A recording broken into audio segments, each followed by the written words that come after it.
So we've talked about this path to competence, and one of those challenges is this thing of you can never know everything. So we've already talked about how important it is to have a support group around you to help us pick up mistakes and help us with knowledge. But you still have to learn a certain amount of stuff if you want to actually qualify. And also in your life, as you go through, you will never know everything. My age, almost gave my age away. There's still amazing amount of stuff I don't know. And then when I do know stuff, they change the guidelines. So you're always going to be in this flux of information out there. So I'm going to look at 3 domains, and I'm going to talk about knowledge, because if you're a student, there's still a certain amount of stuff you just have to learn.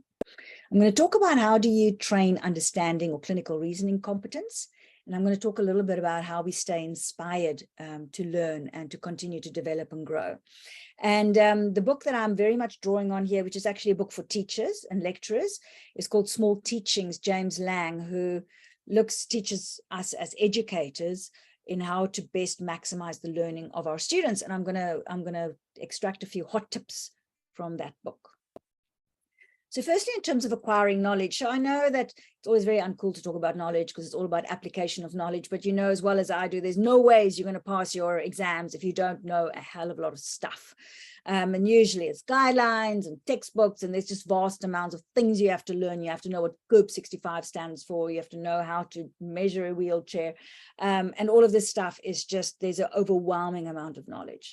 So there's a couple of tips in terms of when you're studying or when you're working with in terms of learning. And the one is prediction. And I would really recommend that when you're in the scenario where you are seeing patients, for example. So quite often you have a patient and you've got no idea what's going on. You've done your examination, you're sitting in the office, and I would encourage you to guess. Guess, make a guess, even if you're completely wrong. Try and imagine what you think is going on. Come up with an hypothesis. Even if you're sitting there and you think, my God, I have no idea, but I'll just make stuff up as I go along. By trying to predict what's going to happen, when we get the answer, we remember the answer much better. So I sometimes do a fun exercise where guess how many people are vaccinated in the world against COVID at the moment. And then you get everybody to guess. And then when you give the right answer, there's a little surprise of, oh my goodness, I was completely out. And that is a very powerful tool for learning. So please use it in your studying. But in terms of retrieval, so unfortunately, when you write knowledge questions down, you just have to get stuff out of your memory. And the problem is not to memorize stuff. Our brain can remember lots of stuff. The problem is going to find that information. So sometimes the information is in your brain, but now you're sitting in the exam and you go, oh God, yeah, we did cover that somewhere, but I can't remember what it was. And it's a bit like a pathway, like you've got this like big cupboards or like one of those big storerooms, and you've stuffed files onto various places. Forest is a better example, because when you go and fetch the same information again and again, you make a pathway.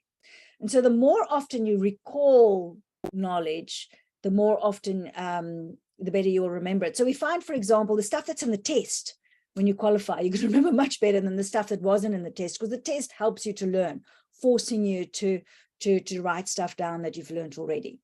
So when you're busy studying, don't be tempted to just read through a list. Read through the list, and then close the list and recall and say out loud the stuff in the list. And that's just a quick tip to do information. What's more tricky and more of a common question is, how do I learn to clinically reason, as is very badly taught at universities, because it's quite tricky on how we teach reasoning. And that's probably why lecturers default to just giving you lots of information. But how do we teach people how to actually come up with a clinical diagnosis or an assessment of what needs to be happen, or treatment plan or whatever? And one of the first things to understand with what makes medical information or health professionals so different is that for the expert who's really good at this, it's not so much all the stuff they know, but their ability to connect different things. So the problem with you as a novice is that you've been learning through your university or college training all these like modules of information, right? You've learned about diabetes, and you've learned about fractures, or you've learned about rehab assessments or whatever. So you've got all these bits of knowledge. But now when you see a patient, you have to be able to put it all together. And so one of the great ways to learn building connections is when you actually are with patients. And one of the things I would encourage you to do is when you are in your own mind making an assessment of a patient, start drawing up your own mind maps. So in family medicine, the 3-stage assessment actually does that. But you don't want to have you don't want to classify, you don't want to compartmentalize your patients. Okay, he's got diabetes and he's got sore feet and he's got arthritis of the knees. You want to start looking at how all those things differently interconnect, and you can draw some cool mind maps. And when you do that on every patient that you see, you're going to start seeing how things interrelate and interact. And when you then feed that back to your preceptor or supervisor or whatever, that helps to bring a really meaningful conversation. So for procedures and skills like that, you actually just have to practice. And I'm going to show you a really cool tip on that now. One of the problems is that if you want to learn to do clinical reasoning, you've got to practice clinical reasoning. So being able to make a diagnosis means you must regularly make diagnoses and have somebody that can correct you so that you can learn how to practice it correctly. So you need to have an opportunity of being willing to go to somebody and say, listen, this is what I think, please help me with my clinical reasoning with this patient. But this is my favorite tip. So if you really want to understand something, try and explain it to somebody else. And especially if you try and explain it to somebody else who doesn't necessarily understand it themselves. So they've shown that if you have to explain somebody else to a colleague or a peer who doesn't necessarily knows the topic, that's the best way to learn something. Better even than if you have to explain it to your lecturer or if you have to explain it to yourself. But all of explanation is good. So when you explain something, you're making all those connections in your brains to try and give a coherent whole to somebody else. And in my department, our students have to present various topics to the group. And that's definitely the topic they're going to know the best and by far do the best at in the exam. So he gives a lovely, and you can do this with procedural skills as well. So James Lang, who wrote the book, he gives this example of teaching his child how to drive, right? And then he realized she was getting very stressed and it wasn't going very well. And then they tried something because he'd been reading about explaining in the literature. And he asked her that while she was driving, she must explain what she's doing. And even if it's really simple or banal stuff, and by explaining what she was doing and why she was doing it, she was able to calm down and much better learn a physical skill. So if you're busy learning how to do a procedure or do a particular nursing procedure or do a particular, any of the practical skills or examination skills, ask the person who is with you if you can explain while you're doing it, and then they can correct you and see what you're thinking. So instead of sitting there in silence when you're fighting with the LP, explain from the moment that you open your tray, I'm putting this on the tray, I'm putting this on the tray, I'm putting that on the tray. And that gives opportunity for the person who is assisting you or watching you to actually give you input in being on what you're doing. If you're busy studying and you're going through material, and especially if you want to try and understand more difficult stuff, then instead of just reading through the paragraph, look at the paragraph and then close it up and explain it to somebody else. And they've shown that students who are naturally self-explainers, that's the way they study, are usually also your top performing students. So that's just a skill you can use to improve your clinical reasoning skills. And then I've got some last slides on inspiration. So the challenge with a lifelong learning is you've got to keep on being inspired to actually learn and look up new stuff and get excited about new stuff. And one of the biggest things that makes a huge difference on this is what we call the fixed or the growth mindset. Now, some of you might have heard about this, but I'm always surprised how not well known this is because this is extremely well researched. And in the world of education, every education book you have will have somewhere a paragraph or a chapter about a fixed or a growth mindset. And what we mean with a fixed or growth mindset is it's a perspective on how we think about the world. And the one is a little bit dragon mentality and is very much the way our world still thinks, which is a fixed mindset, obviously, where the other one is a little bit this master trainer mentality, the growth mindset. So what a fixed mindset does is it has got these particular beliefs about intelligence, that intelligence is completely static. Your focus is to look as if you're intelligent and you know stuff. If you see challenges, you're not going to try it because if you can't do it, maybe that people will think you're stupid. You give up early if there's major obstacles because you believe either I can do it or I can't do it. Criticism can be very difficult, so it's difficult to listen to feedback, for example, and you might find somebody like this is much more jealous of other people's successes because you think, gosh, he was lucky enough to be born good at maths or good at stitching or whatever you think is a skill that somebody is born with. And it's all about performance. Am I doing well or am I doing not well? The way you select for a fixed mindset, so if you want to turn a child into having a fixed mindset, what you do is that you give them tests and you mark them and you give them marks and you tell them, oh, you are good at maths or you are good at art, or my goodness, you're not good at sport. And of course, that's exactly how our education system is quite often set up. A growth mindset is a different perspective on learning, where we believe that intelligence can be developed. All kinds of strengths you can develop. You can learn to be good at maths. You can learn to be good at stitching. You can learn to be good at sport. The focus is on learning, and challenges are embraced because it's helping you to learn stuff. So if things are hard, you just keep going because, okay, I might be a bit slower somebody else than learning to juggle. That's me. But if I keep going, maybe I will learn to juggle. I haven't kept going long enough, unfortunately. But there's an attitude that this is something that I can learn. So feedback is great because it helps me to get better and better at something. And if somebody else is really good at something and successful, you go, wow, I'm sure I can do that as well. I just got to keep going. And the idea is about mastering skills. So you can imagine you will already have met senior colleagues, people who are in a fixed mindset. They're the people who never ask for advice. They're the people who get defensive when you try and correct them. And there are the people who actually not very much, when they teach people, they have this attitude that there are people who are useless and people who are successful and they will not change their mind about things. Always learning, always mastering new skills, always coming up with new creative approaches. And they've shown now very much a link between a growth mindset and being happier, being more resilient, being more successful. You can just imagine if you go and read up about it, there's a lot of information on that. The second thing is around motivation, and this I found really interesting. So emotions motivate us, so emotion, motivate, and there's extrinsic motivation, so that's the salary you get paid at the end of the year or actually passing your exams. But intrinsic motivation is always that thing, how do I stay in, if there's no other pressure from outside, how do I stay motivated to show up for work and be a great doctor? And what's interesting is the most powerful emotion that drives motivation is something called self-transcendent purpose. That's such a balcony view thing. I love it. And that's been shown in studies that the more you are working for something that's beyond yourself in terms of helping somebody else or making the world a better place or contributing to the larger knowledge out there, that is one of the most powerful intrinsic motivators in terms of us feeling like we want to keep learning. And then, of course, to be a lifelong learner, we actually have to make learning a habit, and we have to build routines into our lives to make learning a habit. So I'm one of what they call the 5 a.m. club. I'm not officially part of the club. There's various books about this. So I've had to learn in my life. In the evening, I like to spend with my family. And so every morning I get up at 5 o'clock. It means I have to go to bed at 9 o'clock. So I get my 8 hours sleep. Got to keep the dragon happy. And then at 5 o'clock, I know between 5 and 6:30, I've got uninterrupted time every single morning where I can do either work or read up. I'm busy with my master's where I can work on that. So, and that's just a habit that I now have throughout my life. And then weekends I'm sleeping.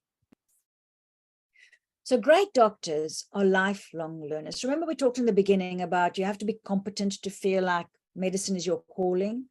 Well, you're never going to have all the answers. When you walk into your intern year, your ComServe year as a young clinician into any facility, you only know a fraction of what you're going to need. And every single patient that's going to come in front of you is going to have new challenges. And you, most of the time, are not going to know 100% what to do.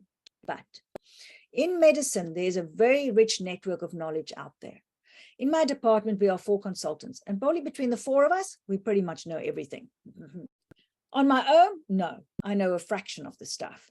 And so being able to draw on your support network and all these rich colleagues means that for every single patient, you can find the right answer.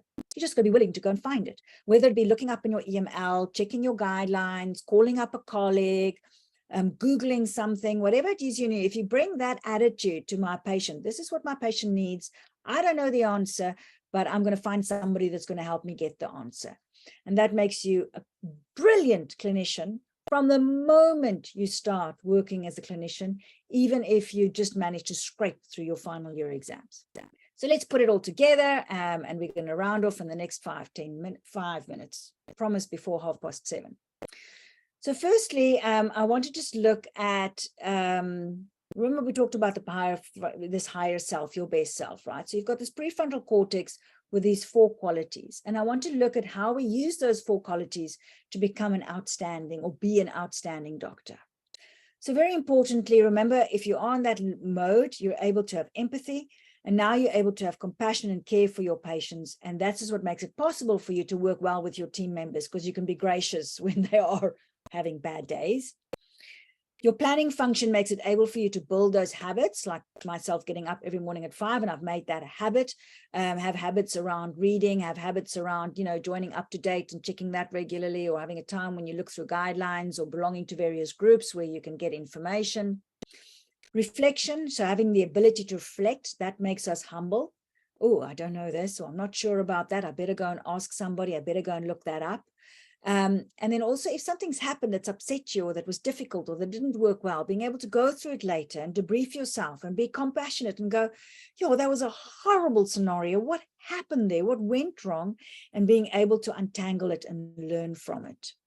And then lastly, being able to have, we're in that mode, being able to have better control over our dragon and being able to look after our dragon. So making clever choices around sleep, getting enough, exercise, getting enough, diet, eating healthily, watching out a little bit in terms of substances and addictions, and making sure that what we are doing is making our dragon a happy and contented dragon, and making it more and more possible for us to function from this higher level.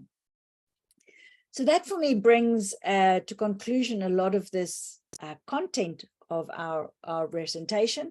And therefore, I would really encourage you, we want to create a rural health student network. It'll be an online network where we will do fun webinars like this one every now and then, but also being able to give you information on things like electives, link you up with mentors, do some rural seeds cafes, link you up with what's happening internationally in rural health.